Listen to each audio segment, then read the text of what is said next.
বিশ্ব রাজনীতিতে কি ঘটছে, কেন ঘটছে, কতদিন ধরে ঘটছে এবং ঠিক কী কারণে ঘটছে, এই সকল প্রশ্নের উত্তর আপনাদের সামনে একটু সিস্টেম্যাটিকভাবে আনার জন্য আমাদের শো দ্য চেস বোর্ড। আপনাদের সকলকে স্বাগতম এবং আমি আপনাদের হোস্ট ফারহান ইন্তিশার খালেদ। মূলত বাংলাদেশ এবং বিশ্ব রাজনীতিতে কী কী ঘটে যাচ্ছে তার একটি সিস্টেম্যাটিক এক্সপ্লেনেশন আপনাদের সামনে তুলে ধরা এবং একই সাথে এক্সপার্ট ভ্যালিডেটেড কিছু ডিসকাশন আপনাদের কাছে উপস্থাপন করার জন্যই মূলত আমাদের শোটি গড়ে তোলা হয়েছে। আশা করি প্রত্যেকটি এপিসোড থেকে আপনারা আমাদের যে সাবস্টেন্সটা রয়েছে সেটা ডিরাইভ করে নিয়ে যেতে পারবেন। আমাদের আজকের topic Greenland, the United states and Europe. এই যে দ্বীপটি রয়েছে, এই দ্বীপটির ভবিষ্যৎ কী হতে পারে এবং আদৌ যুক্তরাষ্ট্র কিংবা দ্য ইউনাইটেড স্টেটস এই দ্বীপটিকে তার আওতাধীন নিয়ে আসবেন নাকি, এই ব্যাপারে খুবই পোটেন্ট একটা ডিসকাশন হবে এবং খুবই ইন্টারেস্টিং এবং ইনোভেটিভ একজন গেস্ট আমাদের সাথে রয়েছেন। তিনি খুবই অ্যামেজিং এবং আমি তার অনেক বড় একজন ভক্ত। আমি আর কথা বাড়াবো না, মূল বক্তব্য কিংবা আলোচনা যাওয়ার আগে এই ব্যাপারে ছোট্ট একটা ভিডিও দেখে আসি।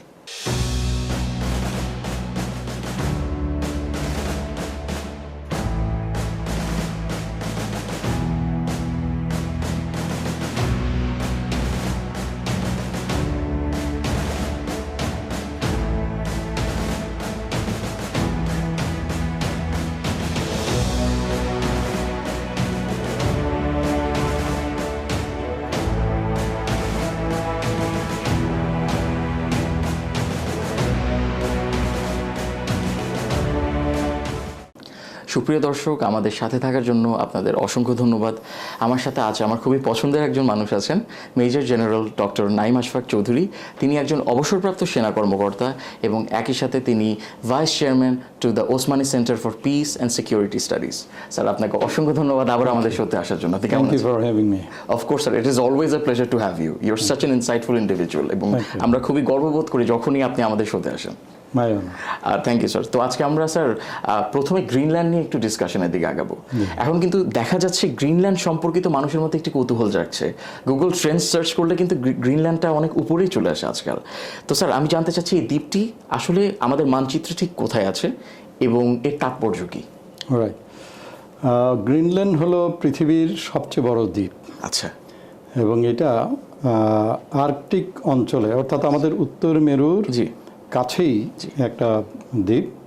এবং এটার লোকেশনটা যদি বলি, সেটা হলো কানাডার উত্তর পূর্বে এবং আইসল্যান্ডের পশ্চিমে, নর্থ আটলান্টিকে এবং আর্কটিক সাগর, যেটাকে আমরা বলি আর্কটিক সাগরের পারে। এটার যদি সাইজ বলি, সাইজ হলো বাংলাদেশের চেয়ে প্রায় 14.16 Times bigger, 8 lakh plus square mile. এইখানে লোকবসতি খুবই কম, হার্ডলি 50,000 or 60,000 পিপল। কিন্তু বাংলাদেশের চেয়ে প্রায় 15 গুণ বড়। প্রশ্ন খুব ন্যাচারাল যে এইটা গুরুত্ব এত বেশি কেন, কেন ট্রাম্প এটাকে দখল করতে চাইলেন অথবা তার নিজের আয়ত্তে নিতে চাইলেন। এটার অনেক ধরনের গুরুত্ব রয়ে গেছে। আমি এটা এক্সপ্লেন করবো আর you will ask me the question? Of course sir, এটা আপনি এক্সপ্লেন করার আগে অ্যাটলিস্ট আমরা এটা বলতে পারি যে যারা বিসিএস পরীক্ষার্থী তাদের জন্য খুব ক্রিটিক্যাল কিছু ইনফরমেশন আপনি দিয়ে দিলেন। তো স্যার, এটার আসলে তাৎপর্যটা, সিগনিফিকেন্সটা কি স্যার? সো প্রথম হলো জিওগ্রাফিক্যাল, আমি সিগনিফিকেন্সটা বলি। এটা এমন একটা জায়গায় অবস্থিত, it is in between north America and Europe. Of course. So it bears a very significant location. Yes, sir. 2 নম্বর হলো এইটার যে এই অঞ্চলটা তো অ্যাকচুয়ালি বরফের নিচেই সারা বছর ঢাকা থাকে, ফলে যে সি রুটটা আছে এই সি রুটটা বরফের নিচেই থাকে। জি স্যার। ফলে এই দিক দিয়ে সি আসলে কোনো যায় না, কোনো চলাচল হয় না, জাহাজ চলাচল হয় না। জি স্যার। কিন্তু বৈশ্বিক উষ্ণতার কারণে আস্তে আস্তে ওইখানে বরফ গলে যাচ্ছে এবং আর্কটিক সাগর যেটা আছে, এই আর্কটিক সাগরটা আস্তে আস্তে জাহাজ চলাচলের জন্য উন্মুক্ত হয়ে যাচ্ছে। জি স্যার। তো আমি একটা, যদি ইফ ইউ অ্যালাউ মি, আমি একটা ম্যাপ দেখাবো। Of course sir, please. এই ম্যাপটা দেখালে তখন কিছুটা একটা আইডিয়া পাওয়া যাবে যে why it's becoming more important. Of course. এইখানে আমি জানি না দেখা যাচ্ছে কিনা। জি স্যার, অফকোর্স। এই জায়গাটা হলো গ্রিনল্যান্ড, গ্রিনল্যান্ড, এবং এইটা হলো ইউরোপ, এইটা হলো আমেরিকা। সো এখন যে চায়না থেকে যে ইয়েগুলো আসে, এক্সপোর্টগুলো আসে, এইটা এইরকম ঘুরে পুরো দক্ষিণ চায়না সি ঘুরে, মালাক্কা প্রণালী ঘুরে, সুয়েজ ক্যানেল হয়ে, মেডিটেরিয়ান সি হয়ে তারপরে ইউরোপে যায়। জি স্যার। কিন্তু যদি এটা উপর দিক দিয়ে যদি আসতো, তাহলে তার 30 to 40% জি স্যার তার যে জার্নি এটা কমে যাবে, 30 থেকে 40%। জি স্যার। মানে হিউজ। জি স্যার। এইটার একদিকে সময় যেমন বাঁচত, জি স্যার। প্লাস হলো এটার যে ট্রান্সপোর্টেশন যে কস্ট এটাও কমে যেত। জি স্যার। গেল 2। 3 হলো যে রাশিয়ার সাথে ইউরোপের মানে ইউএসের যে যুদ্ধ, স্নায়ু যুদ্ধই যদি আমরা বলি, সেখানে রাশিয়া যদি আমেরিকাকে আক্রমণ করে রাশিয়া থেকে, তাহলে তারা ইউজ করবে হলো ICBM, ইন্টারকন্টিনেন্টাল ব্যালিস্টিক মিসাইল। এবং ইন্টারকন্টিনেন্টাল ব্যালিস্টিক মিসাইল সেই পথ দিয়েই যাবে যেটা তার জন্য সবচেয়ে শর্টেস্ট। এবং সবচেয়ে শর্টেস্ট হলো এই আর্কটিকের উপর দিয়ে। অর্থাৎ এই গ্রিনল্যান্ডের উপর দিয়েই এসে আমেরিকাতে পড়বে যদি আমেরিকা চায়, আবার ভাইস ভার্সা, আমেরিকাও যদি চায় তাহলে এইটার উপর দিয়ে যেতে হবে। তাহলে this is also very important যে মিসাইল ওয়ারফেয়ার যদি হয় সেই ক্ষেত্রেও কিন্তু এই এলাকাটা গ্রিনল্যান্ড যেটার উপর দিয়ে মিসাইলটা বা ICBM যাবে, সেটাকে তার নজরদারির ভেতরে আনা খুব জরুরি।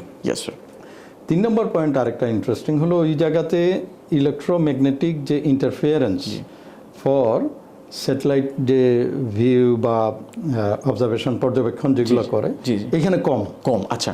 সো এটা যেহেতু কম, সুতরাং ওখান থেকে স্যাটেলাইটের যে পর্যবেক্ষণগুলো এটা আরো ভালোভাবে করা যায়, rather than if you come in the mid of মেডিটেরিয়ানের আশেপাশে যদি একদম ক্লিয়ার সার্ভেইলেন্স পাওয়া যায়, less of magnetic interference. Of course. So এইসব কারণে আরেকটা ভেরি ইম্পর্টেন্ট, সেটা হলো rare earth mineral. Of course. অনেক রিসোর্সেস আছে গ্রিনল্যান্ডের যেটা আনটেপড, এখন পর্যন্ত তোলা হয়নি। এই সকল কারণেই কিন্তু গ্রিনল্যান্ড খুব গুরুত্বপূর্ণ হয়ে গিয়েছে আমেরিকার কাছে যেরকম, একই রকম ভাবে ইউরোপের কাছে। তো স্যার, খুব রিসেন্টলি আমরা ডোনাল্ড ট্রাম্পকে অনেক কমেন্ট পাস করতে দেখেছি, কমেন্ট পাস করাই বলবো, কারণ এগুলোর হিস্টোরিক্যাল বেসিস স্লাইটলি কোয়েশ্চেনেবল। তিনি কিছুদিন আগে একটা প্রেস ব্রিফিংয়ে বলেছিলেন গ্রিনল্যান্ডকে ছেড়ে দেওয়া যুক্তরাষ্ট্রের জন্য সবচেয়ে বড় ভুল ছিল। তো এখানে একটা কনোটেশন চলে আসে যে গ্রিনল্যান্ড হয়তো কোনো না কোনো সময় যে যুক্তরাষ্ট্রের অধীনেই ছিল।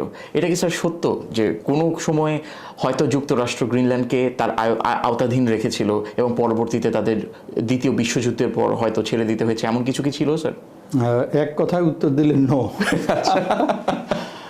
গ্রিনল্যান্ড ওয়াজ নেভার আন্ডার অথবা পার্ট অফ ইউএসএ, কখনোই ছিল না। আচ্ছা। কিন্তু যে কথাগুলো বলার চেষ্টা করছেন, কেন বলছেন এটা আমি পরে বলছি। অফকোর্স। যেটা চেষ্টা করছেন সেটা হলো যে গ্রিনল্যান্ডের উপরে আমেরিকার যে অধিকার, এই অধিকারটা উনি এস্টাবলিশ করার চেষ্টা করছেন সেকেন্ড ওয়ার্ল্ড ওয়ারে, যখন জার্মানি গ্রিনল্যান্ডকে দখল করার চেষ্টা করলো, তখন ডেনমার্ককে উইদিন এ উইক দখল করে ফেলেছে। এবং যেহেতু গ্রিনল্যান্ড পার্ট অফ ইট, তখন দে সট হেল্প অফ ইউএসএ। আচ্ছা। এবং ইউএসএ কিন্তু গ্রিনল্যান্ডের যে নিয়ন্ত্রণ এইটা বা প্রতিরক্ষা এটা এনশিওর করেছে। এবং পরবর্তীতে সেকেন্ড ওয়ার্ল্ড ওয়ারের পরে 1951-এ একটা চুক্তি হয়। সেই চুক্তির পরিপ্রেক্ষিতে তারা ওইখানে একটা সামরিক বেজ করে, যেটাকে তারা থুলে বেজ বলে আর কি। এই থুলে বেজটা এস্টাবলিশ করে সেখানে, এবং এখন পর্যন্ত সেই বেজ আছে। আচ্ছা। So Greenland was never part of USA, but যে চেষ্টা তারা করেছিল সেটা হলো যে বেশ কয়েকবার কিন্তু গ্রিনল্যান্ডকে কেনার চেষ্টা করা হয়েছিল। সো ওইটাকে যদি রেফারেন্স দেওয়া হয়, আমি হয়তো বা ইয়েগুলো বলবো যে কবে কবে তারা চেষ্টা করেছিল। 1867 সালে, আমার জন্মের 100 বছর আগে। 100 বছর আগে তখন যে পররাষ্ট্রমন্ত্রী ছিলেন আমেরিকার, ওনার নাম ছিল সিওয়ার্ড। উনি একটা প্রস্তাব দিয়েছিলেন কংগ্রেসে যে আমরা গ্রিনল্যান্ডটাকে কিনে ফেলি। বাট এটা কংগ্রেস তখন অনুমোদন দেয়নি। পরবর্তীতে আরেকবারই এক চেষ্টা হয়েছিল, যেমন আমেরিকার সাউথে ওয়েস্ট ইন্ডিজের পাশে ডেনমার্কের ডেনিশ ওয়েস্ট ইন্ডিজ ছিল। আচ্ছা। এই ডেনিস যে ওয়েস্ট ইন্ডিজ এইটাকে 1916 সালে আমেরিকা কিনে ফেলে। আচ্ছা, এখন যেগুলোকে আমরা বলছি US virgin island, yes yes sir, এই ইউএস ভার্জিন আইল্যান্ডটা কিন্তু 1916 সালে ইয়েস কেনা হয়েছিল। ইয়েস স্যার, এবং তখনও একটা প্রস্তাব দিয়েছিল ডেনমার্কের কাছে ইউএসএ যে ঠিক আছে আমরা এটা কিনতে চাই, Yes, sir. গ্রিনল্যান্ডটা কিনতে চাই। Yes, sir. তখনও রাজি হয়নি। ইয়েস স্যার, 41 থেকে 45 পর্যন্ত সেকেন্ড ওয়ার্ল্ড ওয়ার হলো। একটু আগে যেটা বললাম যে ডেনমার্ক দখল করে ফেললো গ্রিনল্যান্ডকে, তখন ইউএসএকে আমন্ত্রণ জানানো হলো to protect Greenland, Yes, sir. এবং আসলেন। 1946 সালে তখন প্রেসিডেন্ট ছিলেন ট্রুম্যান, ইউএস প্রেসিডেন্ট। Yes. উনি আবার আরেকটা প্রস্তাব দিয়েছিলেন 46 সালে যে $10 কোটি দিয়ে আমরা গ্রিনল্যান্ড কিনতে চাই, জি। যেটা ডেনমার্ক রাজি হয়নি। জি স্যার, এবং লাস্টলি যেটা হলো ডোনাল্ড ট্রাম্প কিনতে চাইলেন, জি, স্যার। সেটাও কমপ্লিটলি রিজেক্টেড হয়েছে। জি, স্যার। সো মালিকানা যদি বলি, মালিকানা কখনোই ইউএসের ছিল না, না। অথবা পার্ট অফ ইউএস কখনোই ছিল না। জি। যেটা ছিল চেষ্টা ছিল, বাট প্রতিবারই এটা প্রত্যাখ্যাত হয়েছে। প্রত্যাখ্যাত হয়েছিল স্যার। তো স্যার আমি যদি এখন আপনাকে পরবর্তী, আপনি আর জি, কিছু অ্যাড করবেন না, স্যার? না, ঠিক আছে। স্যার আমি যদি আপনাকে পরবর্তী কোয়েশ্চেনটা করি, আপনি যে ন্যাচারাল রিসোর্সেসের কথা বলছিলেন, তো ইউএসএ তো খুব সম্ভবত ন্যাচারাল রিসোর্স এক্সট্রাকশনের কিছু প্রপোজাল দিয়েছিল ডেনমার্কে, যেহেতু তাদের কিছু আপনার পার্মানেন্ট একটা মিলিটারি বেস আছে, ইফ আই এম কারেক্ট। তো বিভিন্ন পশ্চিমা জরিপ অনুযায়ী ইউরোপে যে আপনার গ্রিনল্যান্ডের যে বরফের নিচে প্রায় $4 ট্রিলিয়ন ন্যাচারাল রিসোর্সেস আছে, অয়েল আছে, গ্যাস আছে, এবং অফকোর্স রেয়ার আর্থ মিনারেলস আছে। আবার কিছু কনজারভেটিভ এস্টিমেট সেগুলো বলে যে হয়তো এত বেশি নেই, এক্সট্রাক্টেবল অ্যামাউন্ট 200 বিলিয়ন, তাও কিন্তু স্যার কম না। তো আমার প্রশ্ন যে শুধুমাত্র কি তাদের নিরাপত্তার স্বার্থেই ডোনাল্ড ট্রাম্প চাইছেন যে গ্রিনল্যান্ডকে তারা নিজেদের আওতাধীনে নিয়ে আসুক, যে আরেকটা স্টেট হিসেবে অথবা প্রোটেক্টরেট হিসেবে, এবং তিনি বলেছেন it's not for লিসিং, we have to own ইট। তো এখানে কি শুধুমাত্র আপনার সিকিউরিটি যে ডিমেনশনটা আছে সেটার জন্যই, নাকি এখানে ইকোনমিক এলিমেন্টসও রয়েছে? অফকোর্স ইকোনমিক এলিমেন্টস আছে। আচ্ছা, একটা সার্ভে আমি পড়েছিলাম যেখানে বলেছে যে অ্যারাউন্ড $4 ট্রিলিয়ন জি স্যার, একটা রিজার্ভ আছে অফ রেয়ার আর্থ মিনারেল। জি। এখানে বিভিন্ন টাইপের, জি লাইক ইউরেনিয়াম আছে, জি জিঙ্ক আছে, আয়রন ওর আছে, জি। গ্যাস আছে, তেল আছে। জি, এগুলো সব বরফের নিচে। আচ্ছা, যেহেতু বরফ শব্দটা বললাম, আমি আরেকটা ইনফরমেশন দেই। Of course. এই বরফের যে ডেপথ, জি স্যার, এই বরফের ডেপথ হলো মোর দেন 3 কিলোমিটার। ও বাবা। এন্ড তারপরে হলো কিন্তু মানে নর্মাল মাটি বা আচ্ছা, পাথর। সো এই বরফের নিচে কেউ কেউ বলে অ্যারাউন্ড 4 ট্রিলিয়ন। আচ্ছা, সামনের যে দিনগুলো আসছে, সেই সামনের দিনগুলো রিয়ার আর্থ মিনারেলগুলোর প্রয়োজনীয়তা ফর টেকনোলজি, আচ্ছা, starting from our mobile phone that you are holding, G sir, to aircraft, to anything and everything. Of course, এই রিয়ার আর্থ মিনারেলের পরিমাণটা মানে ইউজটা আরও বাড়বে, যত দিন যাবে তত বাড়তে থাকবে। জি স্যার, রিয়ার আর্থ মিনারেলের প্রায় ম্যাক্সিমাম অংশই হোল্ড করে চীন। চীন।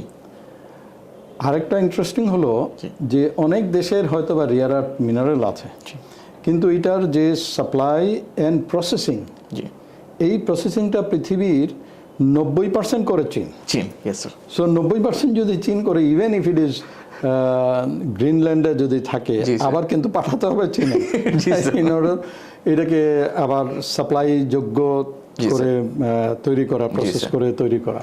জি স্যার, সো ফলে কিছু একটা লিভারেজ পাওয়া যাবে তখন, যদি এই গ্রিনল্যান্ডের মিনারেলগুলোকে, রিয়ার আর্থ মিনারেলগুলোকে যদি এক্সট্রাক্ট করা যায়, তখন হয়তো একটা বার্গেনিং চিপ থাকবে। I will give you rare earth mineral, তুমি এটাকে প্রসেস করে আমাকে রিটার্ন দাও। Of course. সো এইটা this is one of the, একমাত্র নয়, but one of the reason যে কারণে ট্রাম্প গ্রিনল্যান্ডকে ওনারা আওতাধীন নিতে চেয়েছেন। জি স্যার।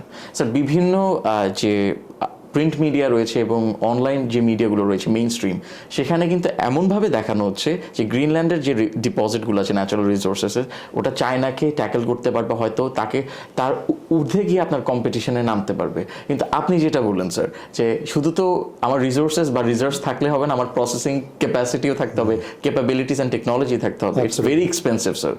তো দেখা যাবে পরবর্তীতে কিন্তু আবার টোন শিফট হয়ে যাবে। তো স্যার আমার নেক্সট কোয়েশ্চেনটা হচ্ছে ইউরোপকে নিয়ে।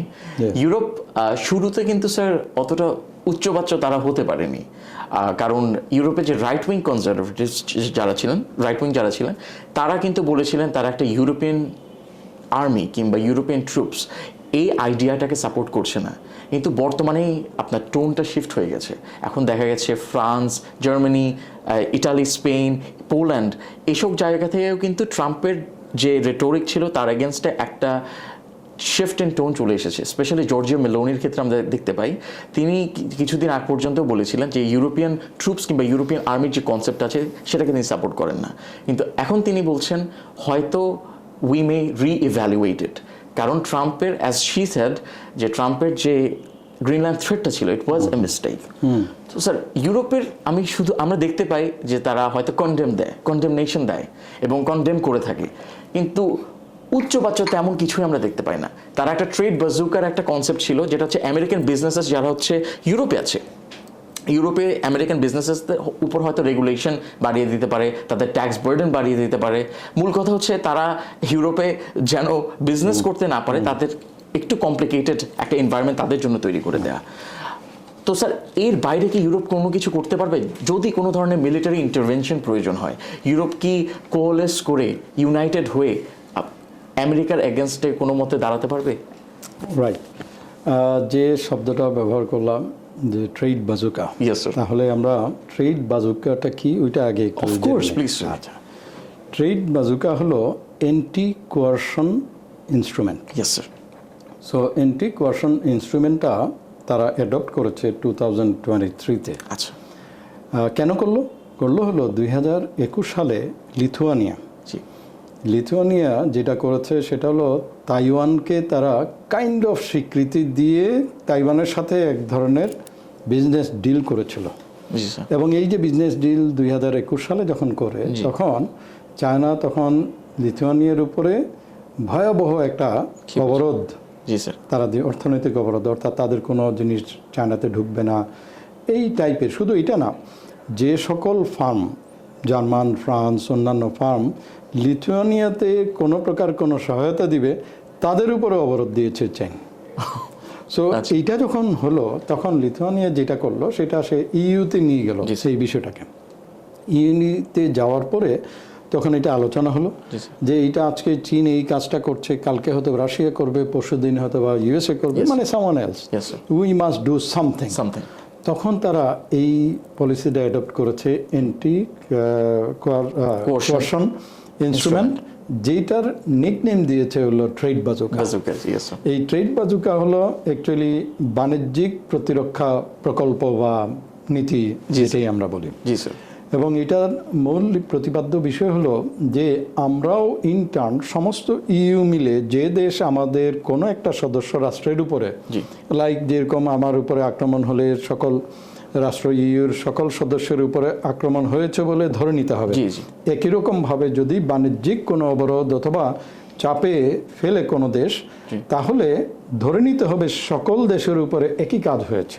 সো এজ ইইউ সামগ্রিকভাবে তখন যে দেশ এই চাপ প্রয়োগ করলো, বাণিজ্যিক চাপ বা অর্থনৈতিক চাপ করলো, তাদের এগেনস্টে সমস্ত ইইউ মিলে যে অ্যাকশনগুলো নেবে সেটাই হলো অ্যান্টি কোয়ারশন ইনস্ট্রুমেন্ট বা ট্রেড বাজুকা। সো ট্রেড বাজুকা যখন তারা ফর্মুলেট করে, তখন অনেক ধরনের মেজার্স, অর্থাৎ এর আন্ডারে কি কি জিনিস তারা করতে পারবে, লাইক সে ফর এক্সাম্পল সে বাংলাদেশে একটা অর্থনৈতিক অবরোধ দিয়ে দিল লিথুয়ানিয়ার উপরে, তাহলে তারা যেটা করতে পারে যে বাংলাদেশের কোনো কোম্পানি ওইখানে যেতে পারবে না, কোনো কোম্পানি তাদের কোনো টেন্ডারে পার্টিসিপেট করতে পারবে না। লাইকওয়াইজ ইউএসএ যদি করে তাহলে তাদের কোম্পানিগুলোকে ওইখানে যেতে দিবে না, সেবামূলক যে সকল কাজ আছে সেটাতে দিবে না, তাদের দেশ থেকে ইম্পোর্ট হবে না। এই টাইপের অনেক ধরনের মেজার্স তারা নিয়েছে। ব্যাংকিং ক্ষেত্রে তারা এই কাজগুলো করতে পারে। জি স্যার। এই যে একটা নতুন একটা কার্যক্রম বা নীতি যেটা নিয়েছে, এই নীতির কারণে অ্যাকচুয়ালি ইইউ কিছুটা সংগঠিত হয়েছে। আচ্ছা। আগের থেকে কিছুটা স্ট্রং হয়েছে। আচ্ছা। তো হয়তোবা প্রশ্ন আসতে পারে, তাহলে কি ট্রেড বাজুকা ইউএস এর এগেনস্টেও নিতে পারে? এইখানে আবার অনেকগুলো ইফস অ্যান্ড বাটস আছে। আচ্ছা। যেমন ইউর মধ্যে আবার অনেকগুলো দেশ আছে যারা আমেরিকার উপরে নির্ভরশীল, জি যেমন পূর্ব ইউরোপের যে সকল দেশ জি। তারা আবার ইউএস এর উপরে অনেক নির্ভরশীল। জি। সো তাদের পক্ষে এরকম স্ট্রং কোনো কথা বলা অথবা সাপোর্ট দেয়া ইজ ডিফিকাল্ট। অফকোর্স। আবার সাউথ যারা আছে, সাউথে like Italy and other Greece টিস এরা আবার অভিবাসন টভিবাসন এইগুলা নিয়েই ব্যতিব্যস্ত, জি, স্যার। এবং এইগুলার উপরেও তাদের ইউএস এর এক ধরনের নিয়ন্ত্রণ বা ইয়ে আছে, কন্ট্রোল আছে। ওয়েস্টার্ন ইউরোপ যারা তারা আবার ধীরে ধীরে ইউএস এর উপরে যে আস্থা যেটা আগে ছিল সেই আস্থাটা ট্রাম্পের বিভিন্ন অ্যাকশনের কারণে কিন্তু কমে যাচ্ছে। জি স্যার। সো স্পেশালি এইসব ফ্রান্সে স্যার। ফ্রান্স জি। এরকম অনেকগুলো ইফস অ্যান্ড বাটসের কারণে একদম স্ট্রেইট ওয়ে বলা যাবে না জি। যে তারা একদম স্ট্রংলি ট্রেড বাজুকা আমেরিকার এগেনস্টে ব্যবহার করবে। জি sir. So there are ifs and buts এটার মধ্যে আছে। আচ্ছা, থ্যাংক ইউ স্যার। তো স্যার এই যে আপনি যে একটু আগে বলেন কালেকটিভ সিকিউরিটির কথা, তো এই কালেকটিভ সিকিউরিটির কথা উঠলে কিন্তু আমাদের নেটোর কথা চলে আসে, নর্থ আটলান্টিক ট্রিটি অর্গানাইজেশন। যেহেতু এখানে আপনার ইউরোপ এবং আমেরিকার মধ্যে একটা ভালো কোলাবোরেশনের বেসিসেই, কিছু স্পেসিফিক প্রিন্সিপালসের বেসিসেই কিন্তু এই অর্গানাইজেশনটি গড়ে উঠেছে, এবং of course the element of collective security. এই যে গ্রিনল্যান্ড নিয়ে যে দুটি দলই বলি, যে আমেরিকার ক্ষেত্রে এবং ইউরোপের, কালেকটিভলি ইউরোপের ক্ষেত্রে তাদের মধ্যে যে একটা মনোমালিন্য হচ্ছে, এটা কি পরবর্তীতে নেটোর যে পারফরমেন্স এবং তাদের যে ফিউচার, সেটা কি কোনো প্রভাব ফেলতে পারে? কারণ আমরা খুব রিসেন্টলি ট্রাম্পকে কোয়াড নিয়েও কিন্তু দেখলাম তিনি পিছপা হচ্ছেন। তাহলে আমরা কি দেখতে পারি, নেটোর ভবিষ্যৎ কি হতে পারে স্যার? রাইট। নেটো যেমন আস্তে আস্তে একটু দুর্বল হয়ে যাচ্ছিল, জি জি, টিল 2022, জি 2022-এ যখন রাশিয়া ইউক্রেন আক্রমণ করে, জি স্যার, তখন কিন্তু এটা আবার জাগ্রত হয়, জি জি, এবং নেটোর যে প্রয়োজনীয়তা যেটা আছে for Europe, for defence of Europe অথবা প্রোটেকশন অফ ইউরোপ, ইয়েস, এটা আবার কিন্তু শক্তিশালী হয়। আবার সকল দেশ তাদের মনোযোগ এদিকে দিতে থাকে নেটোর। সো তার যে প্রয়োজনীয়তা, এই প্রয়োজনীয়তা আগে যে 2022-এর আগে যেমন ছিল, 2022-এর পরে কিন্তু তার প্রয়োজনীয়তা আরও বৃদ্ধি পায়। আমেরিকার মানে স্পেশালি ট্রাম্প আসার পরে যে কথাগুলো উনি বারবার বলছেন, যে নেটোর প্রায় 70% কন্ট্রিবিউশন হলো from USA, but for what? For protection of Europe, not protection of USA. G sir. So তোমার প্রোটেকশন আমি দিচ্ছি, আর সব খরচ আমি দিচ্ছি, ম্যাক্সিমাম খরচ আমি দিচ্ছি। Why it is so? আচ্ছা, so you should also contribute, of course একটা পার্সেন্টেজ তোমার দেওয়া উচিত, যাতে করে তুমি তোমার ঘর সামলাবো, আমি তোমাকে হেল্প করব। এবং হয়তো বা বলতে পারে যে জিওপলিটিক্যালি ইউএসএও উইল বি বেনিফিটেড। যদি নেটো স্ট্রং হয় তাহলে নেটোর শত্রু আর ইউএসএর শত্রু আর সেম। জি স্যার, অফকোর্স স্যার। তো যেহেতু সেম, সুতরাং ইউএসএ মানে সেও আর আবার বেনিফিটেড হবে, অফকোর্স সেই বিবেচনায় ইউএসএ কন্ট্রিবিউট করে। জি স্যার। সো নেটোর যে বর্তমান যে অবস্থা, গ্রিনল্যান্ডের যে ইস্যু যেটা আছে, এই গ্রিনল্যান্ডের ইস্যুটার কারণে আরও আমার মতে এর প্রয়োজনীয়তাটা বাড়বে। জি স্যার। কেন বাড়বে? কারণ হলো সামনে এই যে আইস মেল্টিংয়ের কারণে যে নতুন একটা জিনিস তৈরি হচ্ছে, অর্থাৎ সি রুটটা তৈরি হচ্ছে। এখানে 3টা sea route, northern, north western এবং পোল। জি স্যার। এই 3টা সি রুটে কিন্তু জাহাজ আসবে। জি স্যার। এবং যখনই জাহাজ আসবে, যারাই কন্ট্রোল করবে এই আর্কটিক সাগর, এবং এটাকে বলে GIUK, Greenland, Iceland and UK, এই যে রুটগুলো আছে, এই রুটগুলো যারাই কন্ট্রোল করবে তারা কিন্তু ভবিষ্যৎ বাণিজ্য তারাই কন্ট্রোল করবে। সো এইখানে এককভাবে কোনো দেশ, ইউএসএ অথবা ইউরোপ, এককভাবে পারবে না। সো তখন তাদের কোলাবোরেশন অফ ইউএসএ এবং নেটো আরও বাড়বে। জি স্যার। মোরসো রাশিয়া যে তাদের যে সাবমেরিন আটলান্টিক মহাসাগরে আনে, এটাও আনে কিন্তু এই রুট দিয়ে। আচ্ছা। সো এই গ্রিনল্যান্ডটা হবে রাশিয়ার যে সাবমেরিনের রুট, এটার নজরদারিও কিন্তু এই গ্রিনল্যান্ড থেকেই করে। আচ্ছা। সো ফলে দেখা যাচ্ছে যে ইউরোপের যে সিকিউরিটি এবং ইউএসের যে সিকিউরিটি, এই দুইটা একই সূত্রে বাঁধা, through Greenland and it's surrounding areas. So আমি মনে করি যে নেটোর উপরে প্রেশার আসবে, ইউএসএ আরও বা বিশেষ করে প্রেসিডেন্ট ট্রাম্প আরও প্রেশার দিবেন in order to spend money for NATO. Ji sir. এবং এটা অ্যাকচুয়ালি শুরু হয়ে গিয়েছে। জি স্যার, মার্ক রুট কিন্তু বলেছেন যে ট্রাম্পের সাথে কিন্তু তারা অনেকটা একটা কোর্সিভ একটা এলিমেন্ট নিয়ে এসেছে। জি স্যার, কোর্সিভ ফ্রেমওয়ার্ক নিয়ে এসেছেন এবং সেখানে হচ্ছে তারা 5% পর্যন্ত ইনক্রিজ করাবেন। জি স্যার। এবং সেই সূত্রে যেমন জার্মানি একটা ইয়ে করেছে, তারা এটার নাম খুব ইন্টারেস্টিং, সেটা হলো সময় উপযোগী একটা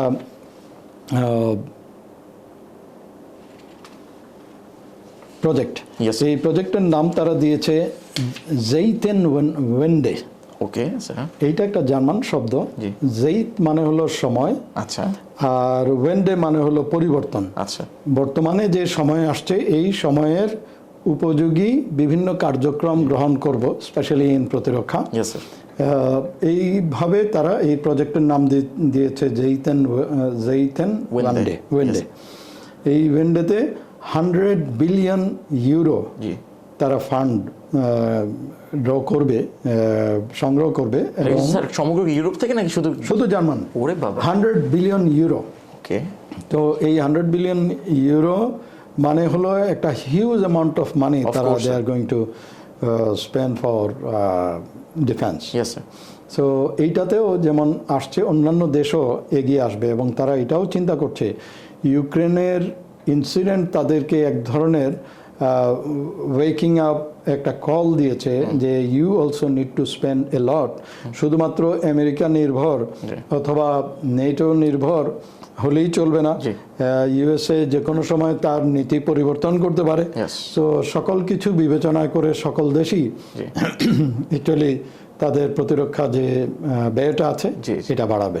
ওকে sir, okay sir, sir brilliantly sir, thank you so much. তো স্যার, ট্রাম্প তো খুব রিসেন্টলি বলেছেন তিনি গ্রিনল্যান্ডের যে নেটো চিফ রয়েছেন মার্ক রুট, যার কথা একটু আগে বললাম, যে তারা একটা এটা আমি বলবো ইন্টারঅ্যাগনাম অথবা ইন্টারিম একটা এগ্রিমেন্টের দিকে আগাচ্ছে, যার কারণে উনি এখন ইউরোপের প্রতি কোনো ট্যারিফ ইম্পোজ করবেন না যারা হচ্ছে গ্রিনল্যান্ডের পক্ষ নিচ্ছে, অথবা কোনো ধরনের মিলিটারি কোঅর্শনের দিকেও যাবেন না। হাউএভার, আমরা কিন্তু এই সম্পর্কে এখনও তেমন কিছু জানতে পারিনি যে নতুন ট্রিটিটা কি হতে পারে। মার্ক রুটকে যখন জিজ্ঞেস করা হয়েছিল তিনি নিজেই বলেছেন এখানে হয়তো গ্রিনল্যান্ড অ্যাকুইজিশনের কোনো এলিমেন্ট নেই, এখন পর্যন্ত আমি এমন কিছু শুনিনি, কিন্তু অ্যাটলিস্ট এখানে আমরা যেটা নিয়ে আগাবো এটা পরবর্তীতে হয়তো আরেকটু ডাইভালজ করা হবে। তো স্যার, ট্রাম্প কিন্তু আগেই বলেছেন যে লিজ করে লাভ নেই। তো উনি যেহেতু কোনো ধরনের এগ্রিমেন্ট আগাচ্ছেন, তার মানে অবশ্যই উনি পরবর্তীতে এটা পারচেস করার দিকে আগাবেন। তাহলে স্যার, এই যে এখন যে মধ্যবর্তী যে এগ্রিমেন্টটার দিকে আগাচ্ছে, আমি যেটা বললাম স্যার, আপনার কি মনে হয় পরবর্তীতে উনি আবার ওই পারচেস করার জন্য একটু পাগল হয়ে যাবেন স্যার? আমি যদি বলি যে ট্রাম্পের ইন্টারেস্ট অন গ্রিনল্যান্ড তিনটা ভাগে বিভক্ত, যেটা আমরা একটু আগে আলোচনা করলাম। জি স্যার। একটা হলো জিওপলিটিক্যাল, আর একটা হলো ইকোনমিক, আর একটা হলো সিকিউরিটি।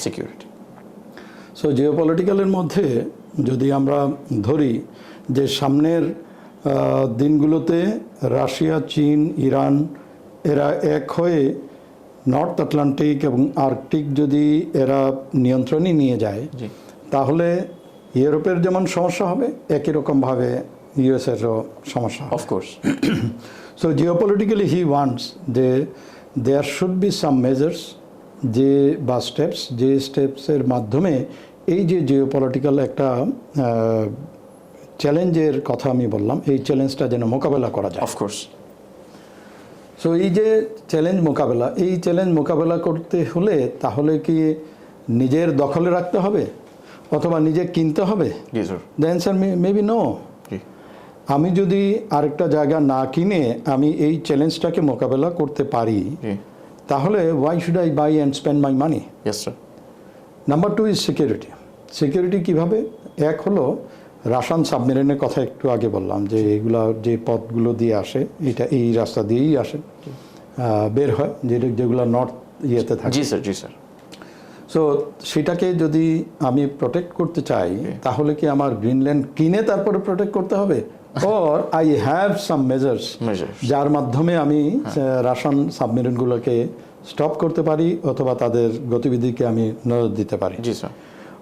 3 হলো সিকিউরিটির আন্ডারে, যেমন আমি যদি আইসিবিএম যেগুলো যদি ভবিষ্যতে কেউ ছড়ে, জি। রাশিয়া যদি ছড়ে, সেটার আর্লি ওয়ার্নিং অথবা সেটাকে গোল্ডেন ডোম যেটাকে জি, বলে, স্যার। এটা যদি আমরা বন্ধ করে ফেলতে পারি অন্যভাবে উইদাউট বাইং, জি স্যার, তাহলে my purpose is served. Of course sir. তাহলে আমি যদি না কিনেই এই সকল চ্যালেঞ্জ মোকাবেলা করতে পারি, জি, sir. Why should I buy? Of course sir. এবং এইখানে আমি যদি কিনতে যাই অথবা আক্রমণ করে দখল করতে চাই, জি। যে সমস্যাগুলোর আমি ফেস করছি, নাম্বার ওয়ান, জি, স্যার। মেনি ইন্টারন্যাশনাল লজ জি, আমি ব্রেক করব, অনেক আন্তর্জাতিক আইন। Of course sir.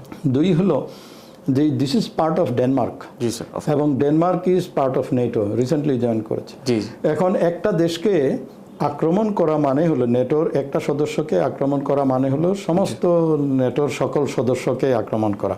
G, so NATO is fighting inside one against another. জি sir. So why should he? দরকার তো নাই। তাহলে প্রশ্ন হলো কেন উনি এইটা বললেন, আমি এইটা চাই, আমি দখল করতে চাই, আমি কিনতে চাই, এই কথাগুলো বলছেন। আমরা যেগুলো দেখেছি এর আগেও, যেমন টেরিফ ওয়ার যেটা হয়েছিল, ও বাবা। তখনও কিন্তু ট্রাম্প যে কাজগুলো করতেন, প্রথমে কিন্তু উনি বড় বড় হুমকি দিতেন, এবং হুমকি দিয়ে তাদেরকে আলোচনার টেবিলে জি, স্যার। বসে আসতেন, জি, স্যার। বসাতেন, জি, স্যার। এবং বসিয়ে তখন একটা চুক্তি তার মতো অথবা একটা উইন উইন সিচুয়েশনের চুক্তি। জি স্যার। আমার ধারণা এটাও তাই, জি স্যার।